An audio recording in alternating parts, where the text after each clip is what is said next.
Okay, I think that we should start. Um, Good afternoon to all. Welcome once again to this week's ASAP Astrobiology webinar. Today I have the great honor of introducing Dr. Dimitri Atri. He works at the Center for Space Science at New York University in Abu Dhabi. Um, He's an astrophysicist and he's interested in exoplanetary atmospheres, star-planet interactions, Mars planetary habitability, and space weather. He did his PhD in physics at the University of Kansas, spent some time as visiting scientist at the Tata Institute of Fundamental Research in Mumbai. He had a previous position also as a research scientist at the Blue Marble Space Institute in Seattle. And so today is going to tell us a little bit about the role of ionizing radiation. So I'll leave it to you, Dimitra. All right, thanks. Before you start an announcement, I always forget this. This presentation is being recorded. So just wanted to give you the heads up. Yeah, we're recording this. Sure, thanks. Yeah, thanks, Andre, for the introduction and for the invitation. This astrobiology community in the Asia Pacific, this is a great idea. And I'm excited to be a part of it and looking forward to being more engaged with the community. So I am based at NYU in Abu Dhabi. So New York University now has 3 campuses in addition to a campus in New York City. It is now in Abu Dhabi and Shanghai. The country UAE, this is where it is located in Asia. Abu Dhabi is the capital city. It's a very young country, very small country. The population is 10 million. About 90% of the people are expats with only 10% local population, which means that we get to enjoy food from all around the world, participate and enjoy cultural activities from everywhere. It's a very nice place to live and work. Its space program is also very young. Recently, as you might have heard, UAE launched its first interplanetary mission, the Hope Mars mission. It was launched on July 20th. It's a very big deal here, straight away going to Mars, studying the Martian atmosphere. Just the other day, I was in traffic. I saw behind a bus, there was an ad saying Hope Mars mission completing 100 million kilometer journey so far. And so it is great to see even the general public excited about Mars. Now, 2020 has been very interesting so far. And one observation I had was that out of the 3 missions to Mars launched this summer, 2 are from Asia, from UAE and China, and 1 from North America, the USS Perseverance rover.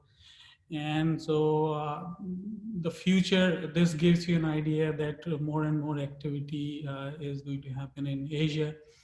And let us build a stronger community here.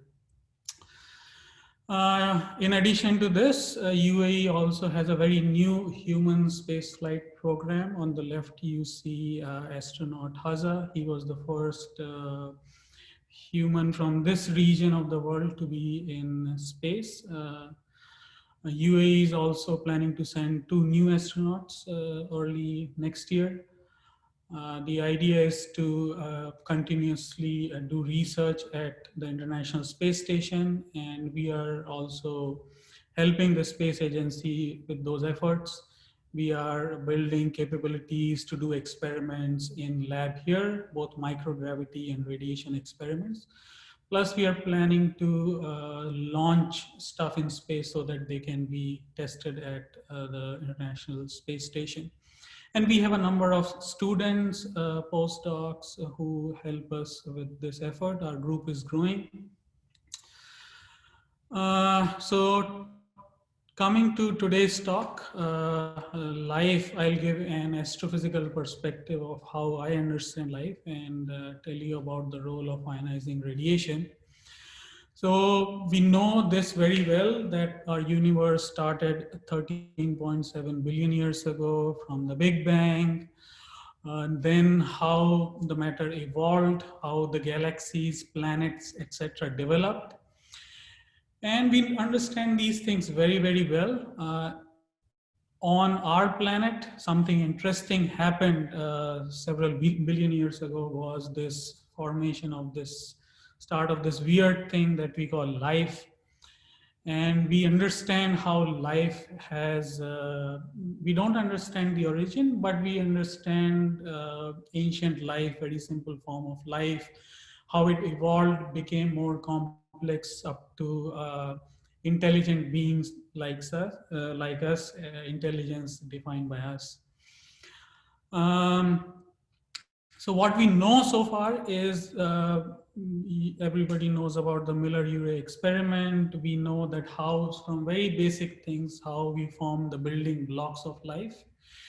And these organic substances are found everywhere. They are organic substances found in interstellar space, in planetary objects in the solar system. Even we have detection of organic substances in the comet recently. So all the basic building blocks which are required to form life exist. They are very widely available. On Earth, we certainly understand that once we have very simple forms of life, how it evolves and forms into very complex organisms like us. But what we don't know is how life actually originated. And so from dirt to life, that is a completely unknown thing. And being a physicist, I always admired the standard model of particle physics that from the very fundamental level, you can predict most observable things in the universe, except life, it is completely missing. And so I'm hoping that in future we understand more of it.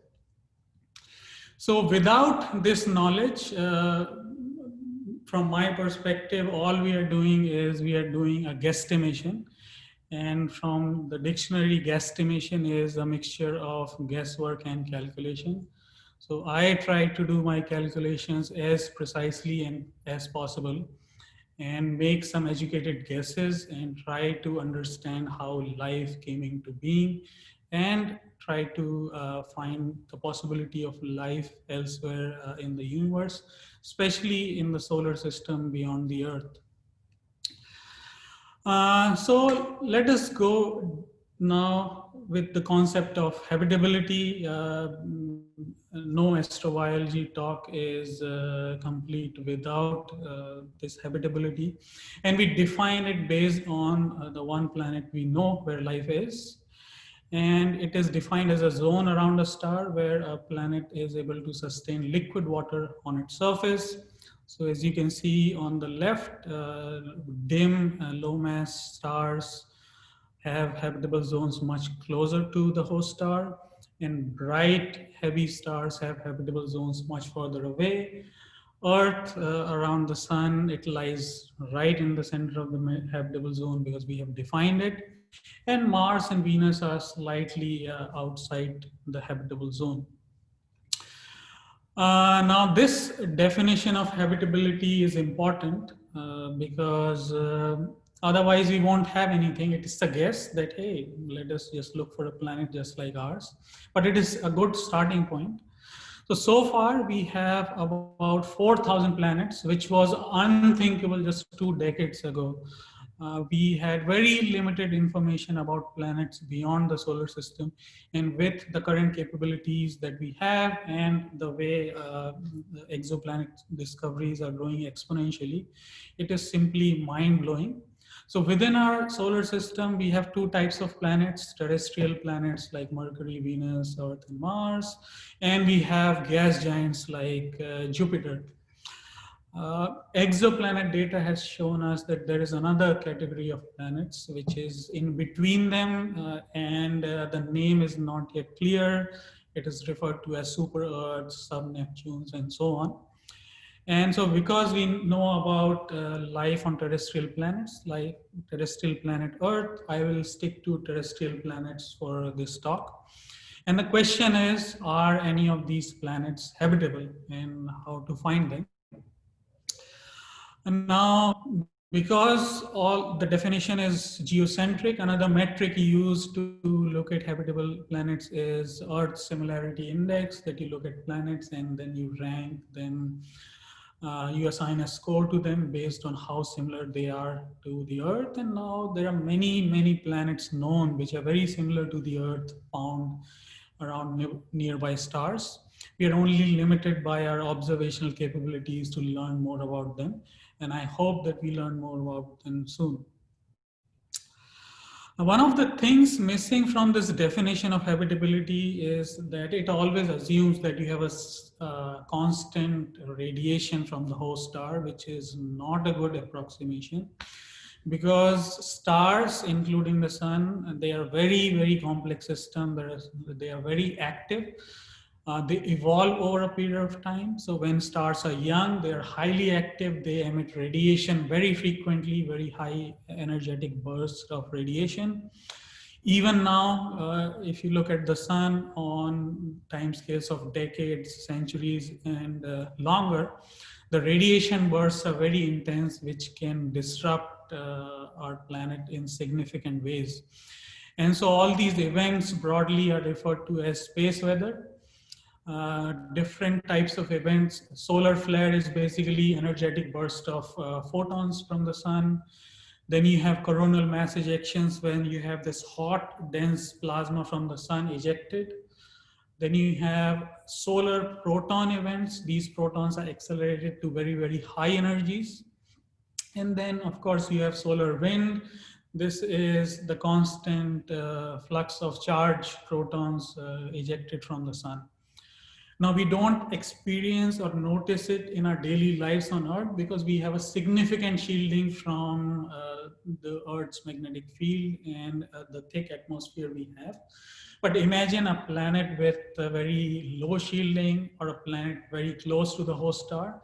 Then all these events occurring even on a monthly basis would have significant impacts on the planet. So my work is to understand how this radiation impacts these planets, their habitability, potential to find life on those planets. So let us look at this radiation first of all. We all know, pay attention to the scale in the bottom, the energy scale. So the visible light is between 2 and 3 electron volts. And in this field, when you talk about energetic radiation, electron volts is the unit of energy used. So when during these intense events, the sun also emits energy in X-rays and gamma rays, which have energy 1,000 or tens of thousands more energetic than visible light. In addition to these photons, you also have protons. If you look at the energy scale, it goes in the scale of GeV, or a billion times more than the energy of photons I was talking about. And it can go up to 10 billion times the energy of photons. So very energetic radiation. We also live in a galaxy, so we are also exposed to radiation, which is embedded throughout the galaxy, which is called galactic cosmic radiation. These are mostly protons. In this plot, produced from the Karlsruhe Institute of Technology in Germany, you see that the flux drops very rapidly as the energy increases. And it goes up to 10 to the 21 electron volts, so extremely high energy. Imagine a proton having energy equal to a served tennis ball. It is simply mind-blowing. So this radiation, this ionizing radiation, I call it the dark side of astrobiology, because you have all these energetic sources interacting with planets, interacting with life, causing negative impacts. So when it interacts with planet, this radiation, it leads to the erosion of its atmosphere. It changes the chemistry of the atmosphere because it produces electrons. Electrons interact and they change, cause chemical change in the atmosphere. Plus, some of this radiation, especially the particle radiation, is so energetic that it can penetrate deep down to the surface of the planet. And direct radiation exposure can directly impact biology if it exists on planet. And if you are a planet located close to the galactic center, then you have many other sources of astrophysical radiation. Now, not everything is grim. Ionizing radiation is a double-edged sword. In addition to having negative effects, it also has some positive impacts. So this atmospheric escape can have one positive effect, which is that planets, when they're born, the idea is that they're born with giant hydrogen helium envelopes around them. And because of this atmospheric erosion, that proto-atmosphere is gone and it gives way to the formation of a secondary atmosphere like you see on Earth, nitrogen-dominated atmosphere, or on Mars, CO2-dominated atmosphere. So without this erosion, we'll be stuck with a pure hydrogen-type atmosphere. So that's why this escape is important. Plus, direct radiation exposure also leads to organic synthesis. This has been known for a very long time. A number of experiments have been done to show this in the lab. Plus, we see this we observe these in interstellar space, in comets, in other planetary bodies, such as Europa and Mars, presence of organic substances. Plus, I will also discuss this idea that this ionizing radiation can induce chemical disequilibrium, which is important for life, and whether or not it can be used for metabolic activity, it is still unknown.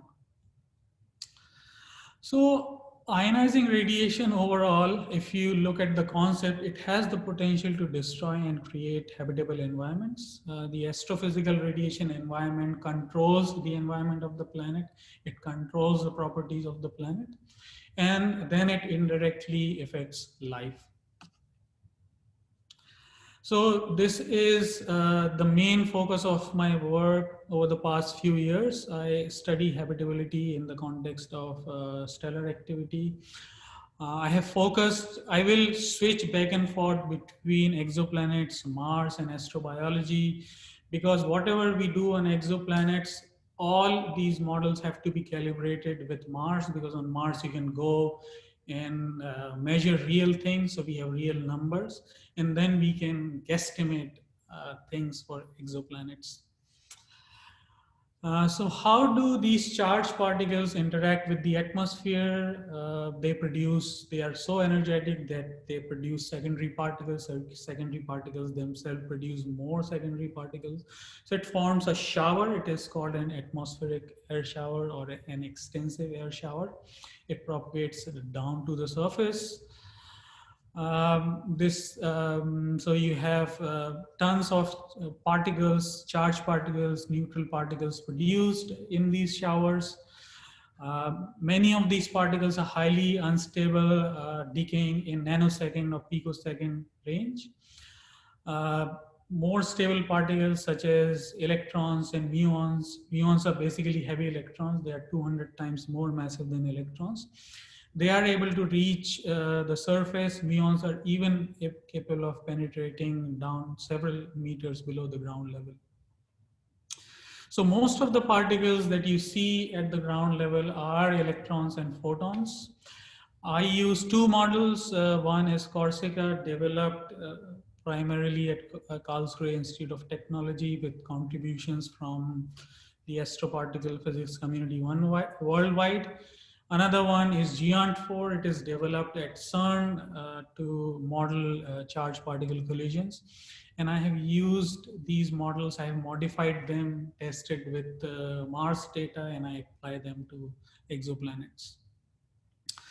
Now, different types of radiation of different energies interacts with the atmosphere in different ways. So high energy photons, gamma rays, they form a very narrow shower. The red here are electrons and photons, so the electromagnetic component. Protons have a more broader shower and heavier nuclei, for example, iron, they have a very wide range. And so they can spread over a very broad range. And so we model all of these interacting with the planetary atmospheres. And what do? We take all this data and then we use with existing models. So I use this photochemical model developed at NASA Goddard by Charlie Jackman. And take any event, calculate how it propagates with the atmospheres of planets. So in this case, it is the Earth. And on Earth, the triple bond of nitrogen, the double bond of oxygen are broken, several NOx compounds are formed. And the net reaction of use for us is that ozone is depleted. NX compounds catalyze the conversion of ozone to oxygen. And ozone depletion is very harmful, as we know that UVB radiation can penetrate down to the surface. It causes damage to DNA and proteins.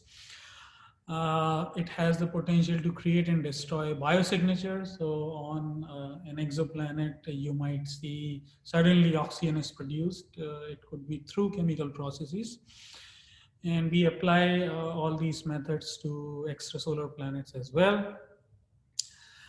Now, the major question that everyone is interested in is how did Mars lose majority of its atmosphere?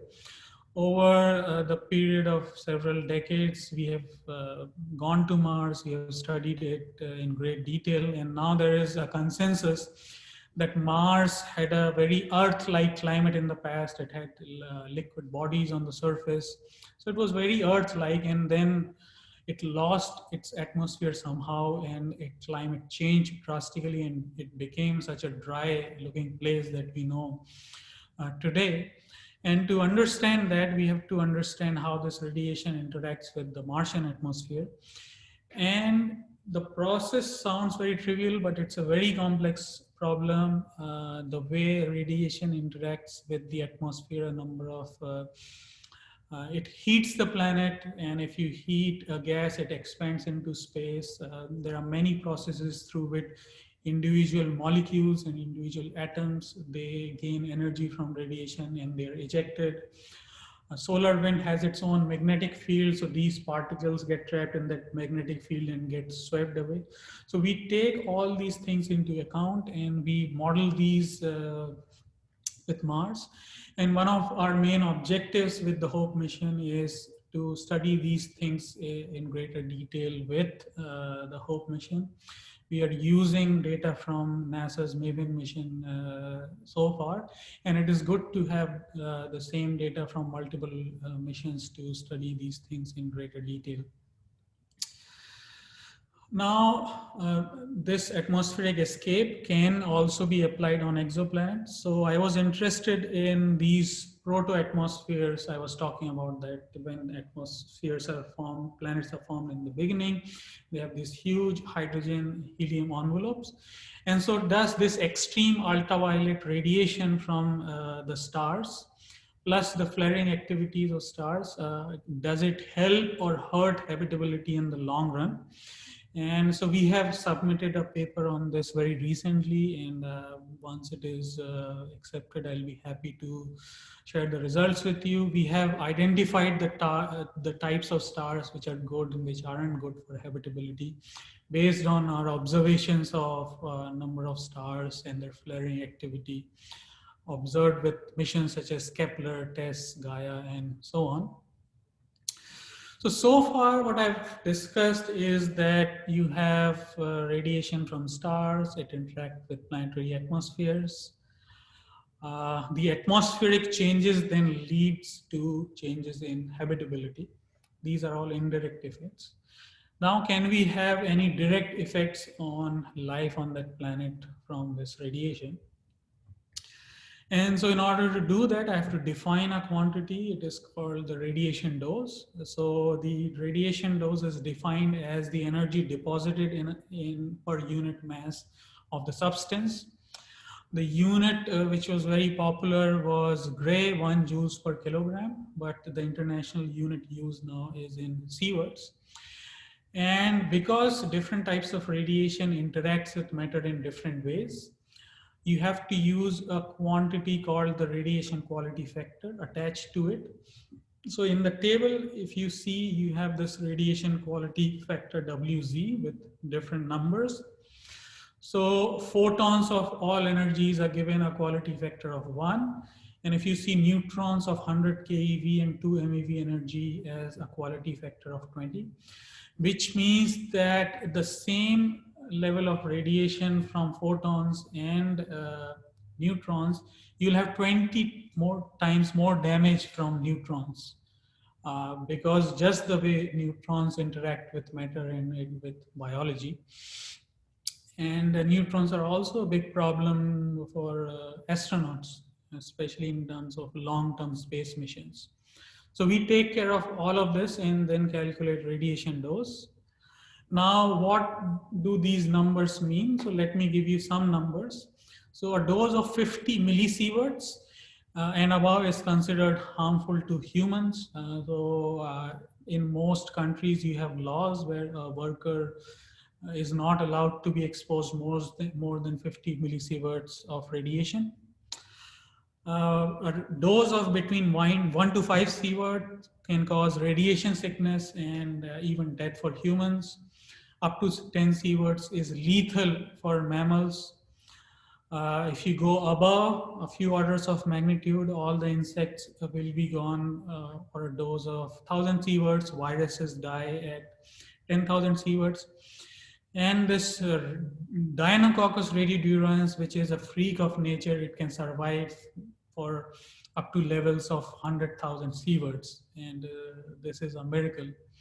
So from this, one thing you can notice is that as you increase the radiation dose, you also make more and more simple forms of life.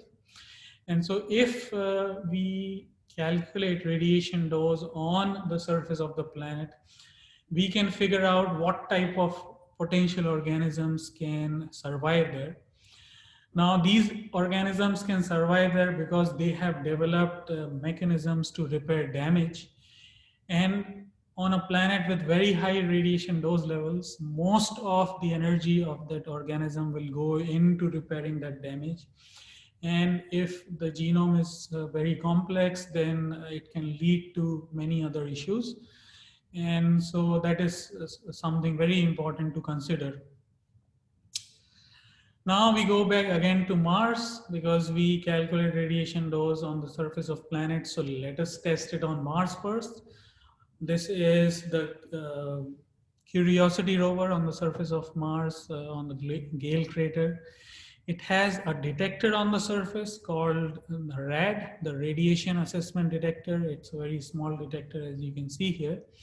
And it basically measures the radiation dose from charged particles on the surface of Mars.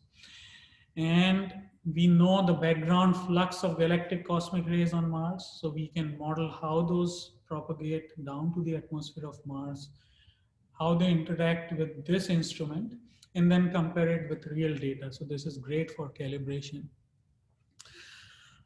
So Mars has very thin atmosphere. It is 22 grams per centimeter square compared to the Earth, which is 1036 grams per centimeter square, so less than 2%.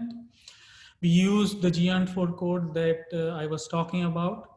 We also make use of this Mars Climate Database, MCD. It has a realistic model, current measurements of the Martian atmosphere. So we need to know the exact composition, temperature, density, and so on. And then we use our model to make predictions and then do our calibration. Now, this model can also be used to directly look at how radiation interacts with the human body.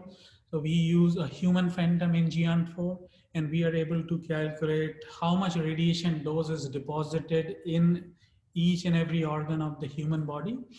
And then we can compare it with radiation therapy data. So as you know, to treat cancer, radiation therapy has been used extensively. That data is available. So we can then compare these numbers with radiotherapy data and then predict whether that radiation, how dangerous it would be to human health. We can predict the rate of cancer and so on. And we have done that on the surface of Mars. There are most major space agencies are planning for humans missions to Mars, having permanent settlements on the Martian surface. So how would galactic cosmic rays and solar proton events impact the bodies of astronauts? How risky it is? So we are planning to submit this paper very soon. Now the question is, can we apply similar methods on extrasolar planets? So this is Proxima b, the closest known exoplanet. It's a terrestrial planet around a dim star.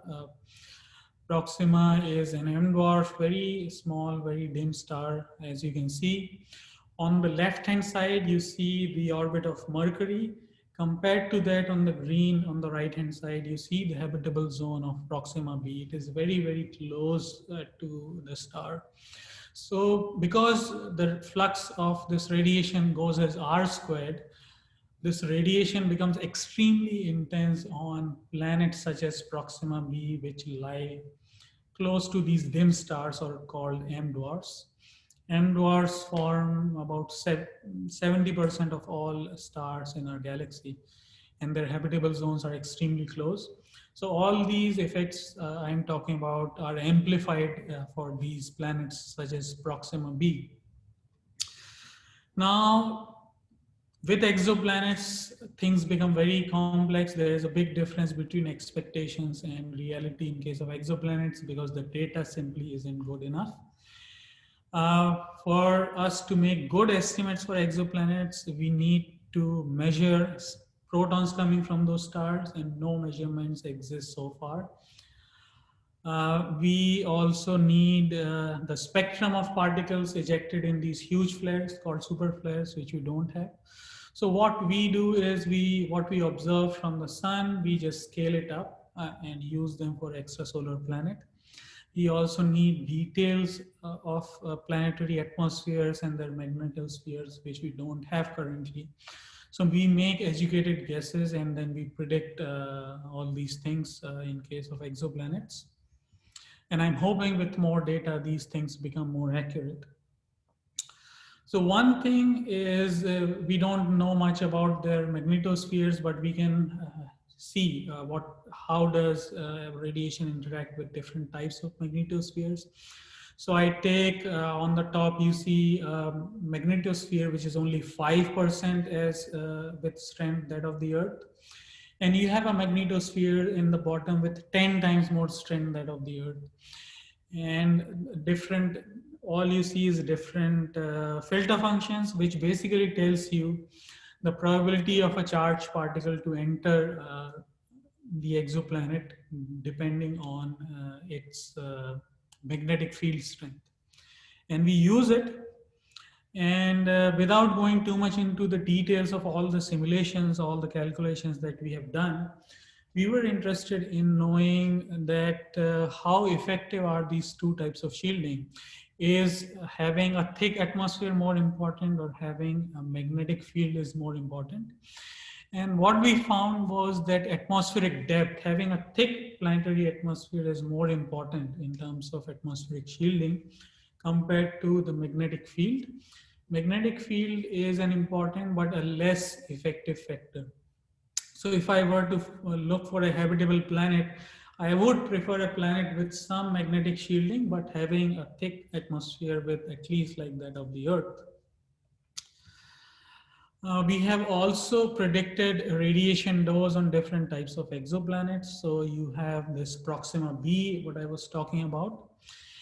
And when you have these very large, very strong events, Some events are called soft events, where you have particles of low energies, so they produce a lower radiation dose.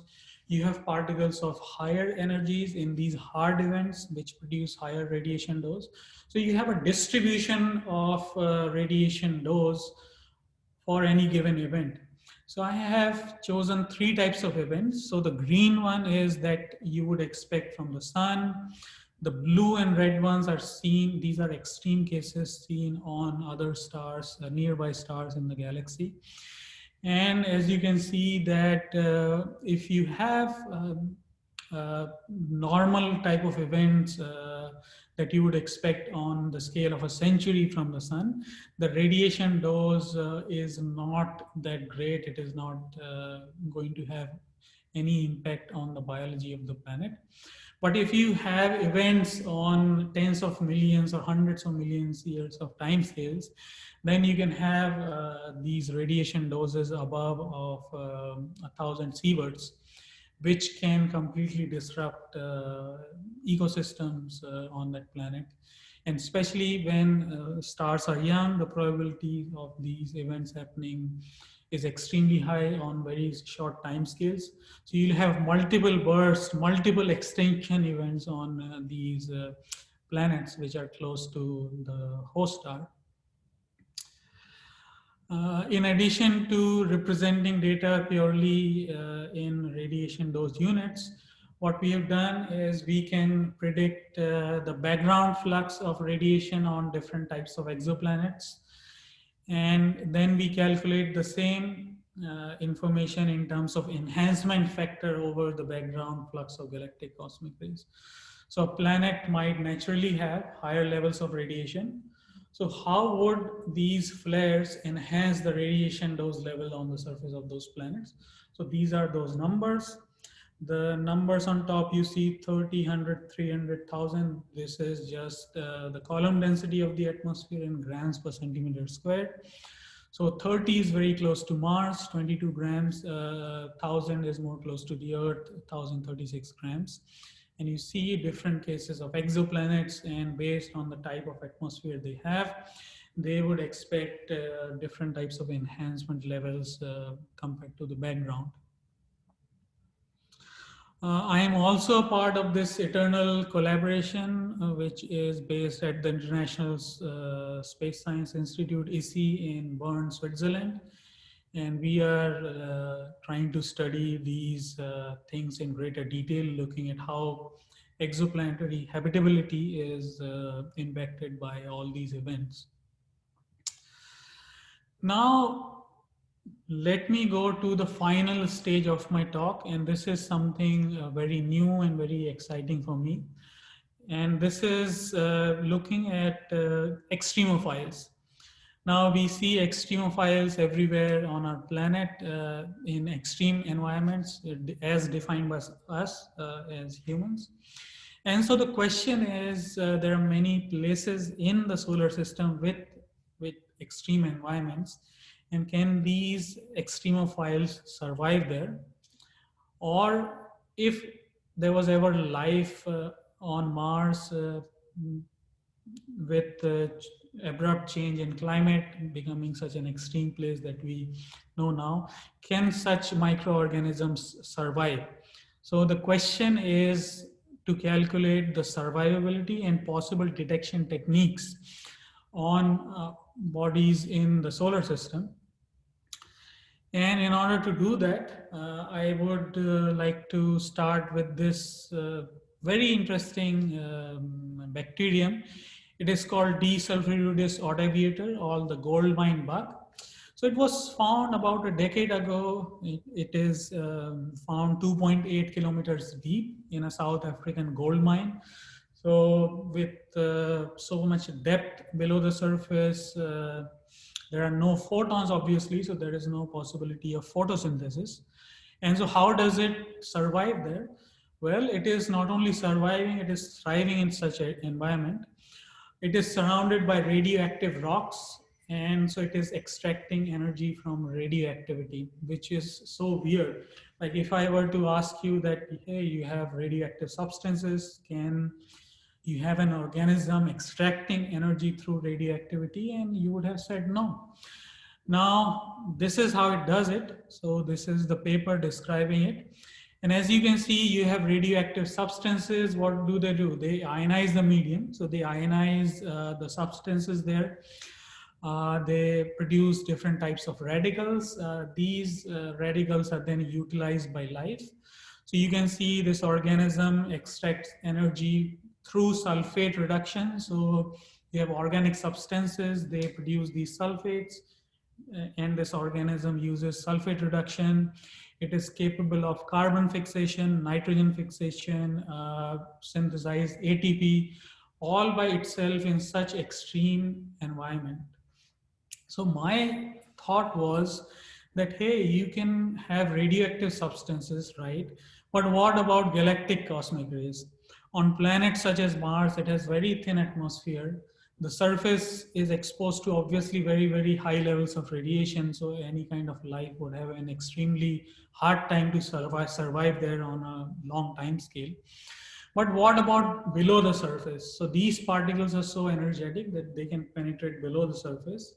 So if you have similar type of chemical reactions below the surface, can an organism like this survive below the surface of Mars? And so I have proposed this hypothesis. This is subsurface Mars. Now Mars is filled with radioactive substances, so you can have similar types of reactions anywhere on Mars. But if you look at the band just below the surface, 3 meters below the surface of Mars, you have very high flux of radiation from galactic cosmic rays. And so the idea is that these galactic cosmic rays would interact with the Martian regolith for up to 3 meters below the surface. And it will induce these chemical changes continuously. And because of this because of this chemical disequilibrium, is there a possibility of finding life there? And using my model, I have calculated the amount of energy available below the surface of Mars. So on the vertical axis, you have energy deposition rate in electron volts per grams per second below the surface. And on the horizontal axis, you see depth below the surface of Mars. Now for this organism, we already know how much energy is available in electrons per grams per second for this organism.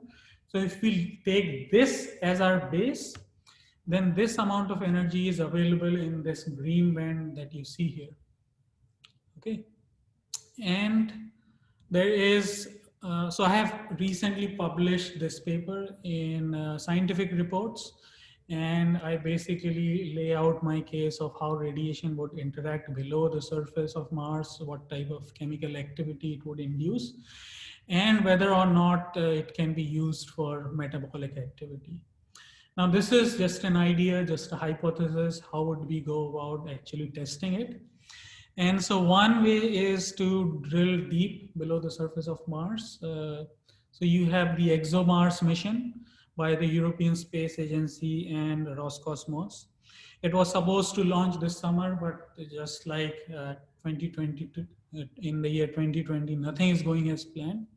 So this mission was delayed. It will now be launched in 22.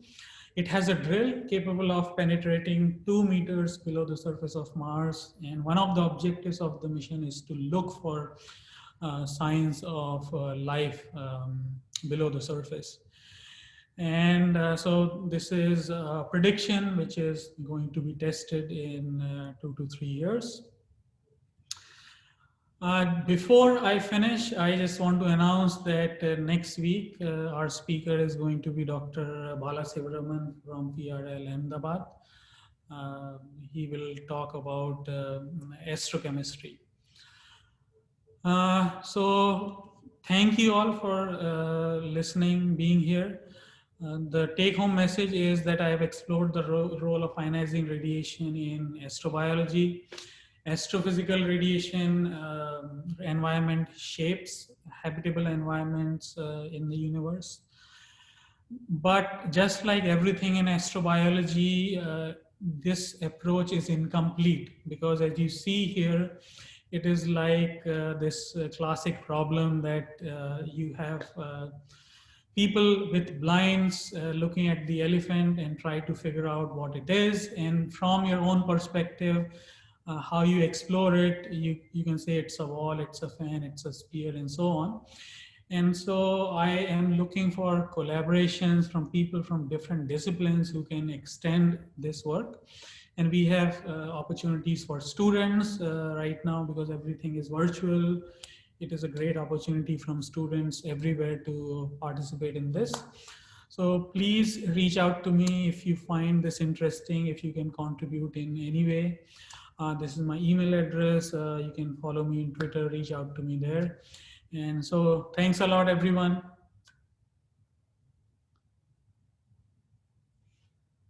Okay, thank you very much, Dimitra.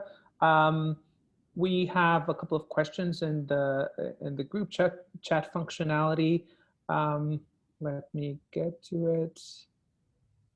Okay, first question from Rab Ganesh. Is it possible in the future that Mars can get its atmosphere back? First question, and second question also from the same person. Any estimates on Earth atmospheric loss from these effects? Yeah. So we understand these effects very well. We know the atmospheric loss not only on Earth but on Venus and Mars. Now, in case of Earth, because of geological activity, you also have production of gases, and so we have atmospheric loss, but it gets replenished. In case of Mars, there is very little geological activity. Because of Mars's InSight mission, we know that you have nanoquakes on Mars, so Mars quakes. So there is some tectonic activity, but there is no way that atmosphere is getting replenished on such a big scale. So there is no way naturally where Mars could get an atmosphere back. Okay. Question from Yuan He. What should we do to protect the astronauts from the radiation if we're going to send them to Mars? And is it possible overall to survive on Mars given the severe radiation that we have there? Yeah, so we have a group of students exploring exactly this, exploring different types of shielding. Now, the problem with any kind of space mission is that you cannot have a thick shielding. You need a very thick shielding to produce radiation doses which are acceptable from human health point of view. And those thick shielding will become extremely heavy and make that mission impossible. And so the idea is to have active shielding. So you produce electromagnetic fields, and this magnetic field is going to deflect these charged particles. And that is an active area of research. Different designs have been proposed. And so we are testing some of these designs and hopefully come up with new design so that these spacecrafts on the way to Mars, it can produce the shielding.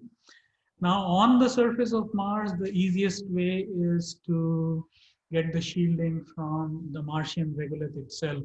So going back to the cave age, like humans are in caves, you build caves on Mars, live there, you're protected from most of the things I was talking about. You will still be exposed to natural radioactivity, but there are ways to mitigate those impacts. Earlier, I was talking about that neutrons are 20 times more dangerous to humans than other types of radiation, such as photons or electrons. And there are ways, water is a very good shield against neutrons. And so there are many ideas in place, testing is being done. And so that is still a work in progress. But it is possible to shield astronauts from this radiation. One follow-up question there, because you were mentioning the potential use of regolith from Mars, or eventually going underground. What do you think is the best option, the best path forward? Do you think that we'll eventually head underground and make use of the cave system that is in the subsoil of Mars, or actually making direct use of regolith to produce new materials, or maybe a combination of both? I think a combination of both would be good. The easiest way would be to just take a surface like you have any hill or on Mars, so you just drill through it and build a cave. That would be the easiest option, right? But I am pretty sure that people would build their own artificial structures there. And that is also a possibility. Yeah, yeah, I was asking because I know that there's some interesting ongoing discussions about using microbes as a way of producing these new materials and making use of regolith. So that's an Yeah, interesting thing. There was yeah. an additional question from the same person in the audience. Could you give us some additional information about the possibility of finding life biosignatures on Mars? Yeah, so on the surface, finding biosignatures is extremely difficult because we know the radiation levels on the surface of Mars are extremely high. In addition to galactic cosmic rays, solar protons, you have very high ultraviolet levels. And so survival, even if you would, just drop some organic substances there, they would get destroyed very quickly, and we understand that. But the subsurface has not yet been explored, and the radiation dose goes down as a function of depth. And so you have higher and higher probability of finding these biosignatures preserved as you go much deeper below the surface of Mars. And so that's why the ExoMars mission is so exciting, that it can go up to the depth of 2 meters. So we learned many new things about Mars in that mission. Okay. Next question is from Manglain. How important is galactic radiation for the discussion on the origin of life and for the origin of life? Mhm. Yeah, so we, as I mentioned earlier, we don't understand the origin of life very well. We understand how, the building blocks of life were formed. We understand evolution. And we know that charged particles, when they interact with dirty, icy objects, they produce, for example, amino acids, which are crucial for life. They produce proteins, very complex organic substances. Now, these experiments have been done in the lab, and it also means that because in the lab you can show how protons interact with these icy objects, you'll have galactic cosmic rays doing the same thing out in space. And in space, you see in interstellar ices, in objects such as Europa, which are directly exposed to this radiation, you have organic substances there. And so galactic cosmic rays would have played a role in the formation of these substances, but we don't know whether it would have led to any kind of help with the origin of life. Okay, you were mentioning the icy moons over there, and it was something that I was wondering, because of course your discussion today was centered on terrestrial planets and focus, of course, on Mars. Are you doing any work associated with the icy moons at this stage, or are you planning to do in the future, or are you more focused on sort of classical terrestrial planets instead? No, no, I am thinking about doing similar kind of analysis for Moon, for Europa. The idea is to look at microbial habitability in the entire solar system. So we are looking at different types of habitats in the solar system and predicting what kind of organisms can survive. Okay. Okay. Following question from Maria Jose. So you mentioned simulations that you do. Can these simulations be done for subsurface of Mars also?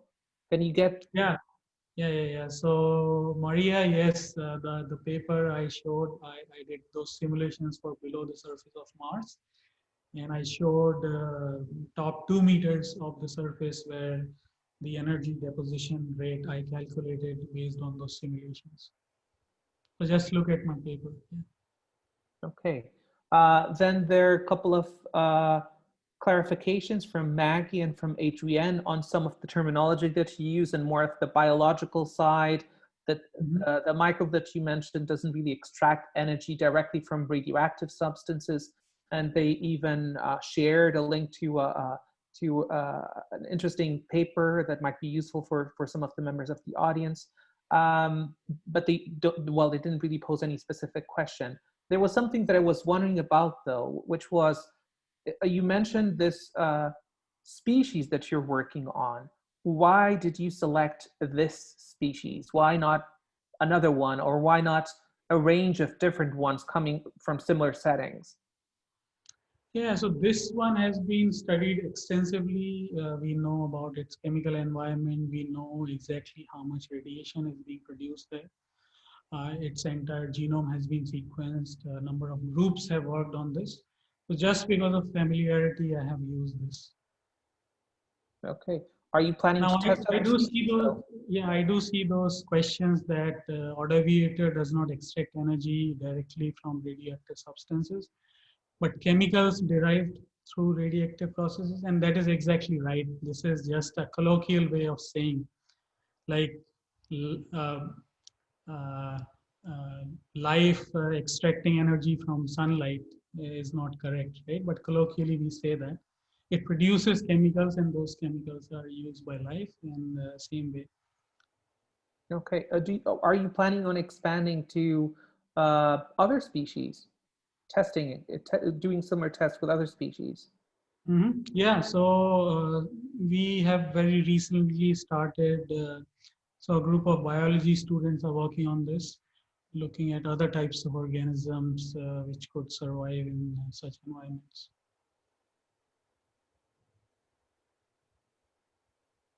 Okay, Maggie has an additional question.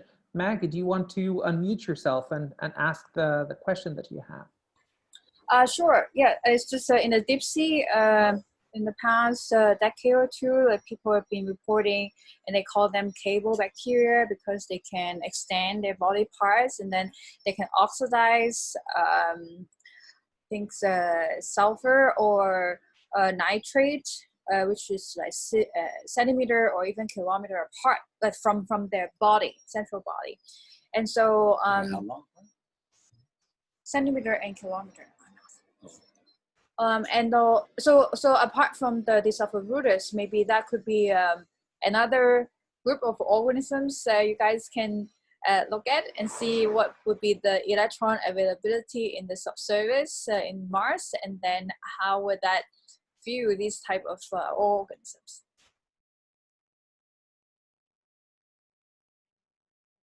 Oh, you're muted, Dimitra. Yeah, my connection dropped, so it logged out and I logged in again. So Okay. sorry, I missed this question or comment. So can you please repeat? Oh, sorry, Maggie. Can you repeat? Okay. Just in brief, so there are electromicrobes. Have you heard of it?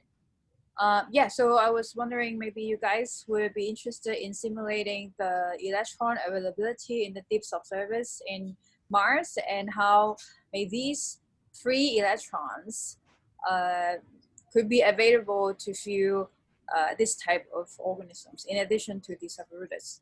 And by the way, Disophorutus has been isolated. Yeah. Yeah, so the calculation that I did, so it calculates the distribution of all the particles produced below the surface of Mars, including electrons. And so the number that I've represented in the plot is just calculating the bulk energy, electron volts per grams per second. But I have that data on the number of electrons, even the energy distribution of electrons at different points in Mars. And so that data is available. And if you're looking for it, I'll be happy to provide that. Okay, thank you very much. Any further questions from the audience? No, I think that's it for today. Thank you once again. I can ask a quick question also. Yeah, so, sure. For these type of simulation, are you working with experimentalists? So for this, So the model that we have, GEONT4, it is actually being calibrated in close collaboration with experimentalists. So we know that this model is extremely precise in calculating the distribution of charged particles, the distribution of energy below the surface of Mars.